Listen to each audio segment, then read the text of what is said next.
મોરબીમાં જે છેલ્લા કેટલાય સમયથી ખેડૂતો વિરોધ પ્રદર્શન કરી રહ્યા છે, પરંતુ આ વિરોધ પ્રદર્શન બાદ પણ સરકાર જાગી નથી અને એ જ બાદ હવે કાંતિ અમૃતિયા દ્વારા એક બેઠકનું આયોજન કરવામાં આવ્યું હતું, જે બેઠકનો જડબાતોડ જવાબ હવે ત્યાંના ખેડૂતોએ આપી દીધો છે। શું સમગ્ર મામલો તેના વિશે વિગતે ચર્ચા કરીએ। નમસ્કાર, આપ જોઈ રહ્યા છો નિર્ભય ન્યૂઝ। હું છું આપની સાથે પ્રથમ મોદી। માત્ર 50,000 ભરી અને ડ્રોન વસાવો, ડ્રોન વ્યવસાયની અંદર કમાવો 7 થી 8 લાખ રૂપિયા પ્રતિ વર્ષ। ગુજરાતના ખેડૂતોની પહેલી પસંદ, તો આજે જ સંપર્ક કરો। ગુજરાતભરની અંદર ખાસ કરીને મોરબીનું જેતપર જે ગામ છે, ત્યાં જે ખેડૂતો છે, જે છેલ્લા લાંબા સમયથી સરકારની સામે પડ્યા છે। સરકાર દ્વારા પરિપત્ર બહાર પાડવામાં આવ્યો, પરંતુ પરિપત્ર બહાર પડ્યા પછી પણ ખેડૂતોને આ વાત માન્ય નથી, કેમ કે જે પ્રકારે સરકાર જે છે ખાનગી કંપનીઓનું હિત ઈચ્છી રહી છે, પરંતુ આમાં ખેડૂતોનો ક્યાંક ને ક્યાંક મરો થઈ રહ્યો છે, એવી વાત ખેડૂત આગેવાન દ્વારા કરવામાં આવી રહી છે। અને આ જ મુદ્દે કાંતિ અમૃતિયા દ્વારા ખાસ બેઠકનું આયોજન કરવામાં આવ્યું હતું, જેમાં ખેડૂત આગેવાનો પણ ઉપસ્થિત રહ્યા હતા અને જે આ પરિપત્ર જે છે અને ખેડૂતો અંગે જે ચર્ચા કરવામાં આવી હતી, એ ચર્ચાનો જવાબ હવે ખેડૂત આગેવાનોએ હવે સરકારને અને કાંતિ અમૃતિયાને જડબાતોડ રીતે આપી દીધો છે। વધુમાં ખેડૂત આગેવાનો દ્વારા શું કહેવામાં આવ્યું છે, એકવાર એ પણ સાંભળી લઈએ। જય કિસાન, જય જવાન, જય કિસાન, ખેડૂત એકતા જિંદાબાદ, ગામની જમીન ગામની, નથી કોઈના બાપની। મોરબી કલેક્ટર સાહેબે તારીખ 18/7/2026 રોજ કલેક્ટર કચેરીએ મિટિંગ હતી એવું અમને ન્યૂઝના માધ્યમથી જાણવા મળેલું એમ। અને આ મિટિંગમાં ખેડૂતોના કોઈ પણ પ્રતિનિધિ હાજર ન હતા, પરંતુ ભાજપના હોદ્દેદારો હાજર હતા એવું અમને લાગ્યું છે।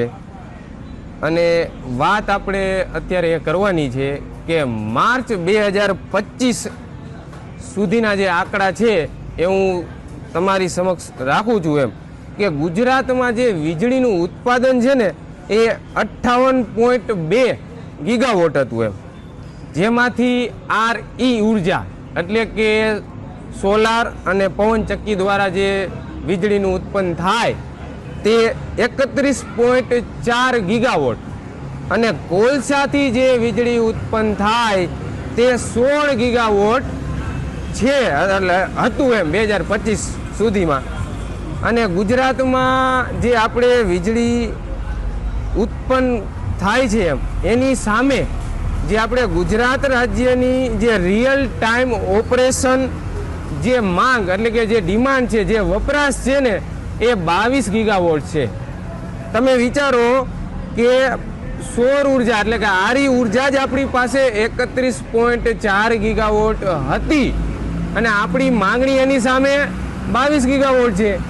તો કોલસા દ્વારા વીજળી ઉત્પન્ન બંધ કરી દો ને તોય તમારે કહેવાય ને તો કે 9.4 ગીગાવોટ વધુ ઉત્પાદન છે ગુજરાતમાં, બરોબર। ગુજરાત બીજાને વેચી શકે એટલું 2025માં હતું।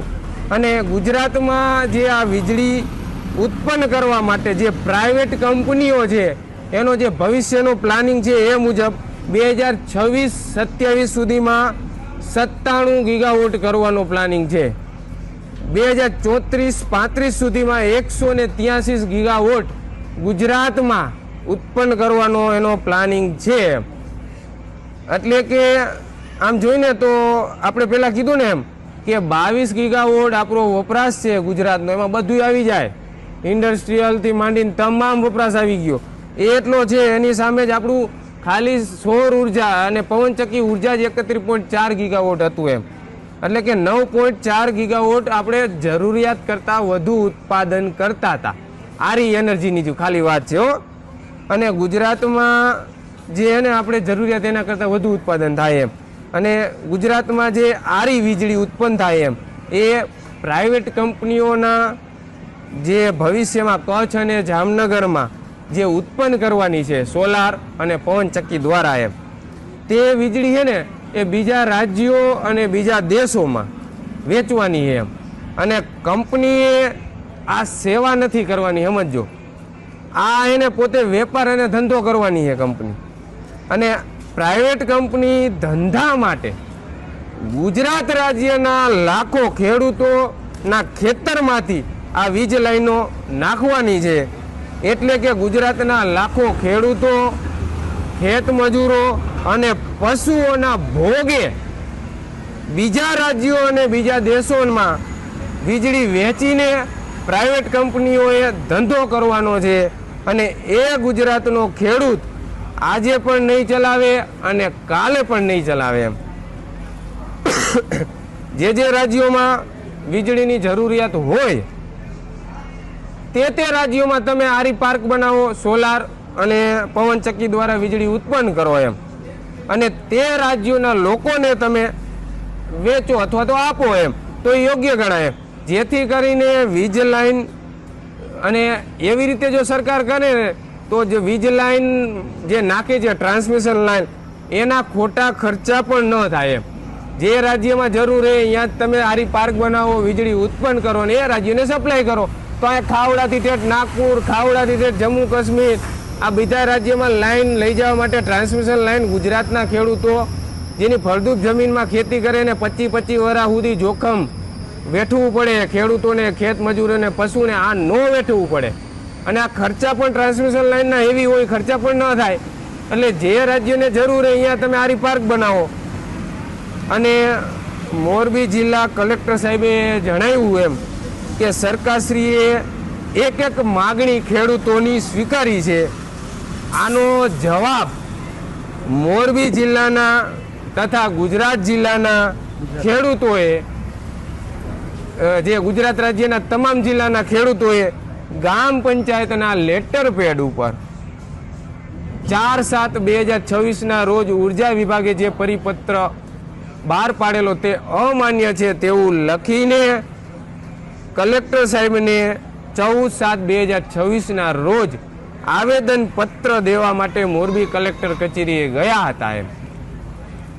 એમાં પહેલી વાત તો કે એમઆરસી કમિટીમાં જે આઈડીબીઆઈના વેલ્યુઅર દ્વારા જે વાણિજ્ય હેતુ માટે આ લાઈનનો હેતુ છે વાણિજ્ય છે, તો એ ખેતીલાયક જમીનમાં પણ લાઈન લઈ જાય છે. તે ખેતીલાયક જમીનને વાણિજ્ય જમીન ગણીને બરોબર બજાર કિંમત નક્કી કરશે કે નહીં, બરોબર, આની સ્પષ્ટતા નવા પરિપત્રમાં નથી.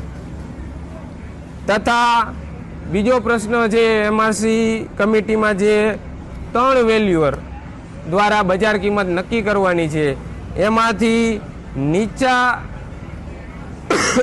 2 જે વેલ્યુઅર દ્વારા બજાર કિંમત નક્કી થાય ને એ ધ્યાને લઈને બજાર કિંમત નક્કી કરવાની છે, બરોબર. એ સેન્ટ્રલ એક્ટ ટેલિગ્રાફ એક્ટ 1885ની જે મેન્ડેટરી જોગવાઈ છે 10D કે સંપૂર્ણ નુકસાનીનું વળતર ચૂકવવું તેનું ઉલ્લંઘન કરે છે. અને ગુજરાત સરકારે જે ઉર્જા વિભાગનો 1/3/2024નો જે પરિપત્ર છે એ પરિપત્ર મુજબ ટાવર માટે જે ટાવરનું ક્ષેત્રફળ એ માટે જંત્રીના 200% મળતા હતા, એ પરિપત્રમાં ઉલ્લેખ છે. તેની જગ્યાએ સરકારે બજારના 200% કરેલ છે. 85% વાળો પરિપત્ર તો 14/7/2017નો છે, તે પછી તો 1/3/2024નો આવી ગયો છે. એટલે 85%ની વાત જ નથી.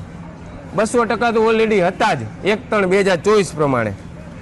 અને કોરિડોર માટે જે બજાર કિંમતના 30% વળતર આપવાની જે વાત કરે છે નવા પરિપત્રમાં, અને ખેડૂતોને જે નુકસાન થાય છે થાંભલો અને તાર આવવાથી તેની ભરપાઈ બજાર કિંમતના 30% દેવાથી ક્યારે પણ ન થાય. અને ટેલિગ્રાફ એક્ટ 1885ની કલમ 10D મુજબ થાંભલો અને તાર આવવાથી સંપૂર્ણ નુકસાનીનું ભરપાઈ થવું જોઈએ. એ બજાર કિંમતના 30% દેવાથી ન થતું હોવાથી એ કાયદાની જોગવાઈનું ઉલ્લંઘન થાય છે. જ્યારે ખેડૂતોએ પોતાની માગણી કલેક્ટર સાહેબને જે 14/7/2026ના રોજ લેખિતમાં આવેદનપત્ર સ્વરૂપે આપેલી હોય એમ, અને એમાં જે ઉર્જા વિભાગનો પરિપત્ર છે એ ખેડૂતોની માગણી મુજબ ન હતો. બરોબર, એટલે તો ખેડૂતો 14/7/2026 રોજ ગયા હતા કલેક્ટર સાહેબને આવેદન દેવા માટે. એટલે કે એમાં જે ખેડૂતોની માગણી છે એ માગણી મુજબનો પરિપત્ર નથી.